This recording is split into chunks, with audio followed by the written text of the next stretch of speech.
Welcome to the Facilitators Deep Dive podcast, your podcast on your way to facilitation mastery. All right, looks like someone's ready to tackle worry head on. Oh, yeah. We've got a whole stack of Dale Carnegie's How to Stop Worrying and Start Living to dive into for this deep dive. Let's do it. Ready to extract some wisdom for, a more peaceful life? Absolutely. Carnegie's work is just full of these timeless techniques and these captivating stories that just make them stick. You know what I mean? And he doesn't mess around when it comes to why this matters. Right. He makes it very clear that worry isn't just like some minor inconvenience. Oh, no, not at all. Right. He hits you right off the bat Yeah. with the idea that worry is a major health hazard. Oh, wow. Like, he even quotes this Nobel Prize winner, Okay. Dr. Alexis Carrel, who said that businessmen who can't handle worry die young. Whoa. Okay. So Funny stuff. this is serious business. That definitely puts things in perspective. I'm guessing he backs that up with some pretty intense examples. Oh, for sure. Tons of them. Like, he talks about how the Mayo Clinic, the Mayo Clinic, Yeah. found that 4 out of 5 stomach ulcer cases Oh, wow. were emotionally driven. Wow. Talk about a mind-body connection. Yeah, that's wild. And then there's the story of General Grant Okay. during the Civil War. Mm-hmm. Even this, tough military leader was nearly paralyzed by anxiety in the final days of the war.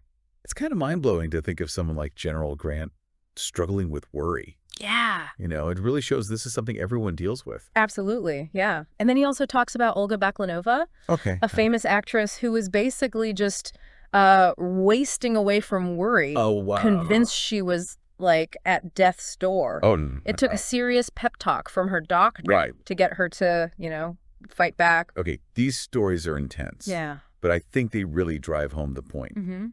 Unchecked worry can have some serious consequences. For sure.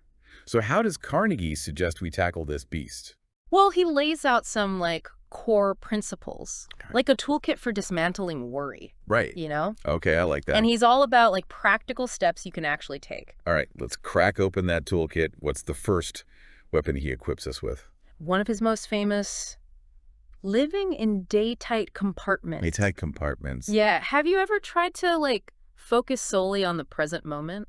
Oh, I try, but my mind has a real knack for wandering to the past and future. It's a common struggle. Carnegie uses the example of Lowell Thomas, the adventurer and broadcaster who lived by the motto, "One step enough for me." Love it. He argued that by tackling just what's right in front of us, we avoid feeling overwhelmed by past regrets or future anxieties. That makes sense. It's like that saying, you can only eat an elephant one bite at a time. Exactly. Instead of letting worry run wild, Right. you focus on what you can control right now. Right. What do you think? Could you set aside even just 5 minutes each morning to practice being fully present? I think that's doable. Starting small seems a lot less daunting than trying to conquer all my worries at once. Right. What else is in this mental arsenal? He's got this method called analyzing worry. Okay. It's a 3-step process for breaking down those anxieties. Right. He uses the example of Willis H. Carrier, the engineer who invented air conditioning, Oh, yeah? to illustrate it. Okay, I'm all ears. Give me those steps. Okay, first, Okay. you ask yourself, what's the absolute worst that could happen? Okay. Face it head on. Don't shy away from it. So like ripping off a Band-Aid. Exactly. Then you ask, can I accept that worst case scenario? Can I live with it if it happens? What if the answer is no, I can't live with it? That's where step 3 comes in. Okay. How can I improve it? Right. What action can I take to minimize the damage or make things better? So Carrier was working on this project and it was failing. He was completely consumed with worry, just agonizing over it. Yeah. And he finally realized he needed to confront that worst possible outcome. Okay. The project totally flopping. Wow. That must have been terrifying to face. It was. But once he mentally accepted that possibility, he felt this wave of calm wash over him. Oh, wow. He could finally stop agonizing and just start, focusing on solutions. Right. And guess what? He was able to salvage the project. That's incredible. So sometimes facing our fears head on can actually help us think more clearly. Precisely. And this doesn't just apply to like big life-altering events. Okay. Carnegie says to use this method for those like everyday worries too. Right. He believed it could help you, break free from those mental loops that just keep you stuck. This toolkit is starting to feel a lot more approachable. And speaking of making things approachable, Carnegie is known for those like captivating stories. Oh, absolutely. Like he uses them to, really bring his principles to life. For sure. Like the story of the man who was so terrified of dying at sea that he... Oh, yeah. Wait, I think I've heard this one. He brought his own casket with him on a cruise, right? You got it. Oh, my God. He even arranged for them to, like, store his body Wow. in a freezing compartment if he died during the trip. Okay, that's a whole other level of commitment to conquering your fears. But did it actually work? It did. Okay. By confronting his fear in such a dramatic way, he was able to, like, enjoy the cruise without being crippled by anxiety. So, in a way, he accepted the worst-case scenario and then just moved on. Exactly. He took action to, like, address his fear, and then he focused on, living his life. Right. Which kind of ties in nicely with his next principle, the law of averages. Law of averages, okay. It's all about using logic to calm those what-ifs that can keep us up at night. Okay, I'm intrigued. Tell me more about this law of averages. It's about looking at the actual likelihood of the things we're, like, worried about. Right. Carnegie tells the story of Jim Grant, this businessman who was, like, terrified of bridges and train wrecks. Those are some pretty common fears. Right. Yeah, so how do you use this law of averages thing to get over them? He forced himself to face the facts. He asked himself, how many bridges have I actually seen collapse? Right. Yeah. And the answer, of course, was none. Yeah. And then he was like, okay, well, what are the odds of being in a train wreck? And they're statistically tiny. What do you think is so powerful about that? Like about confronting our fears with facts? Well, when we just let our imaginations, like, run wild worry, it can really spiral out of control. Yeah.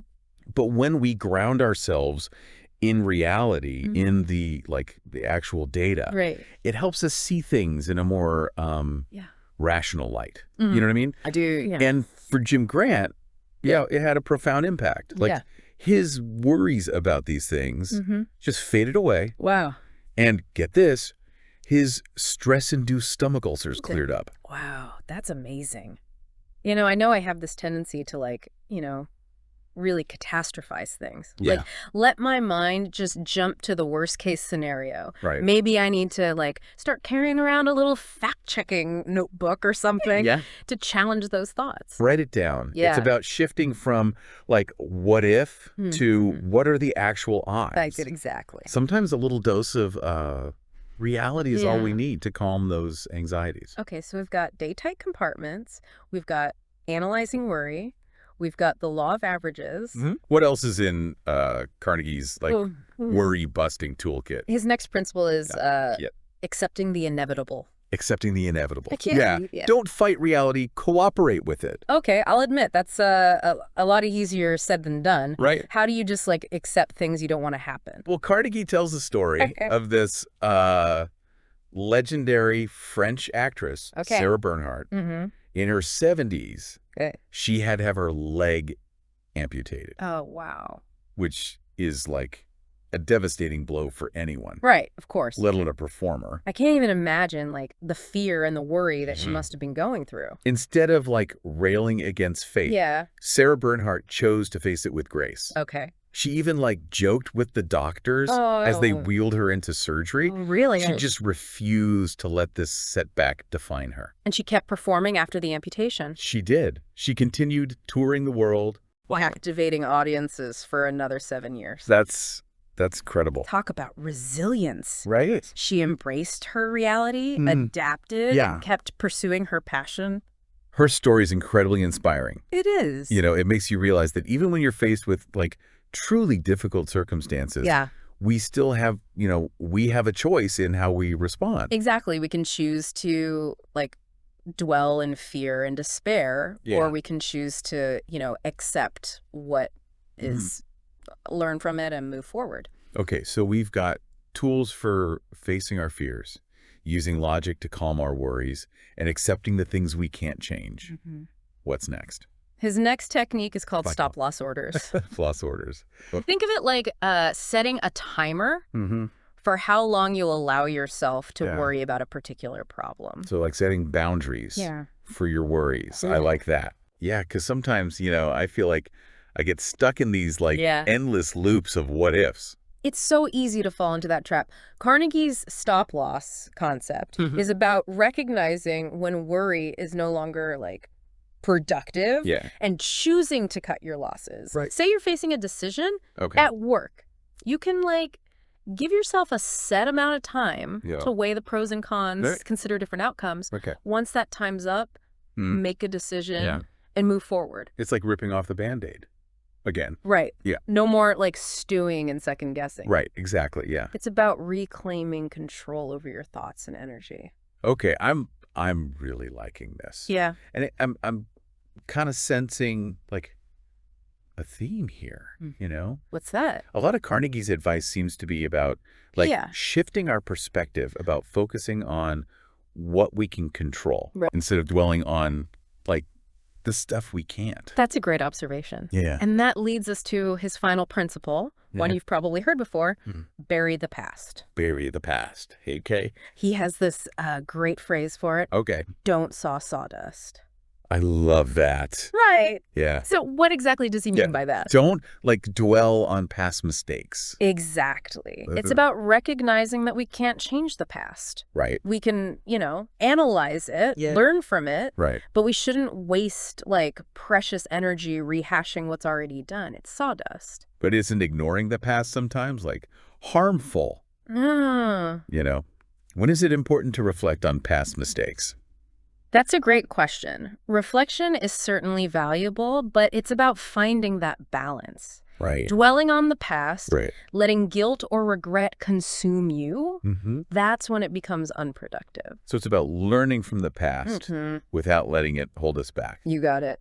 It's like that rear view mirror in your car. Yeah. It's there to help you see where you've been. Right. But you can't drive forward while staring at it. Okay. So we've got a pretty solid toolkit here for managing worry, but I'm curious, does Carnegie talk about what we should be focusing on instead of our worries? He absolutely does, and this is where his approach goes beyond just coping mechanisms. He talks about finding purpose and meaning in life. Something bigger than our individual anxieties. Okay, that makes sense. Yeah. But how do we even begin to find that kind of purpose? He shares this story of a bedridden doctor who, despite his physical limitations, found immense joy in using his knowledge to help others. His spirit soared when he was able to make a difference in people's lives. So you're saying shifting our focus outward, helping others, can actually bring us inner peace. Exactly. It's about connecting with something larger than ourselves. Right. Carnegie also talks about Margaret Taylor Yates, this woman who was partially paralyzed and bedridden until the attack on Pearl Harbor. Oh, wow. Suddenly, she had a reason to get out of bed to help others who were suffering. And incredibly, her paralysis vanished. That's a pretty amazing story. Right. Yeah. So purpose can be this powerful motivator and even a healer. Yeah, absolutely. Can be incredibly transformative. And this idea of passion is another key element of Carnegie's approach. He quotes Charles Schwab, the steel magnate, who said that enthusiasm is the key to overcoming challenges and achieving great things. Right. So what's something you're passionate about? Oh, there are so many things I love to learn about. And, I guess that's why I, love this podcast so much, diving into all these different topics and sharing them with others. But there's another big piece of Carnegie's approach we haven't touched on yet. And that's, faith. It plays a pretty prominent role in this book. Right? It does. It plays a big role. It does. And I know it can be, a sensitive topic for some people, but I think it's important to, at least explore how it fits into his overall philosophy. Absolutely. Carnegie, he was a man of faith. Right. And he believed that prayer and reliance on like a higher power could bring comfort and strength during difficult times. He shares some, personal stories about how his parents relied on prayer. And he also gives examples of other, successful people who found solace in their faith. Exactly. And he's not saying everyone needs to adopt his specific beliefs. Right. He's simply acknowledging the role that faith can play in finding peace of mind. He even talks about, the psychological benefits of prayer. He does. Even for those who aren't, particularly religious. That's right. He suggests that the act of prayer, regardless of, your beliefs, can help clarify your thoughts, release tension, and cultivate a sense of hope. It's fascinating how he brings together these practical techniques and inspiring stories and this element of faith. Yeah. It's a pretty holistic approach, wouldn't you say?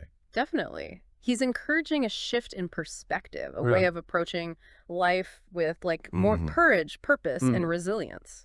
This has been an incredible deep dive. Yeah. I feel like I've learned so much, not just about, managing worry, but about, living a more fulfilling life in general. Yeah. What's one thing that really stood out to you from all of this? It's funny you say that because what's fascinating to me is just how much of Carnegie's advice boils down to perspective. Yeah. It's not just about eliminating worry. Yeah. It's about replacing it with something stronger. Right. Action, gratitude, faith, the drive to help others. It's about focusing on what truly matters. Exactly.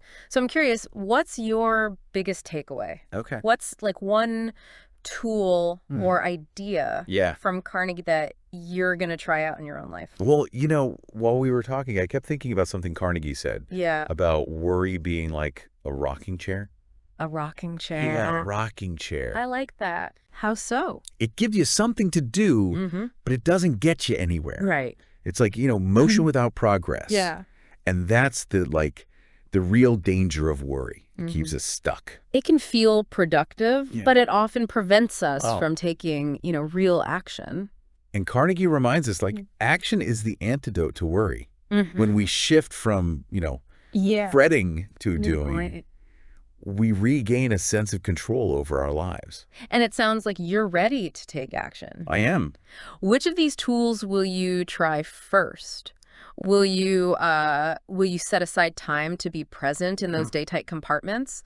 Or use the law of averages to challenge those what-ifs? Yeah, or maybe I'll even find, a cause to, pour my energy into something that really lights me up and helps others at the same time. The possibilities are pretty much endless. That's the spirit. You don't have to be a passive victim of your worries. Right. You have the power to, choose how you respond. Yeah. Develop new habits and create a life that's filled with purpose and joy. You have a choice. You can choose to worry or you can choose to act, to connect, to grow. Yeah. What will you choose? And that's what makes Carnegie's work so timeless and powerful. Yeah. He doesn't just offer quick fixes. He encourages a fundamental shift in how we approach life. So keep learning, keep exploring, and keep diving deep. See you next time on the Facilitators Deep Dive podcast, your podcast on your way to facilitation mastery. Until next time. See you then.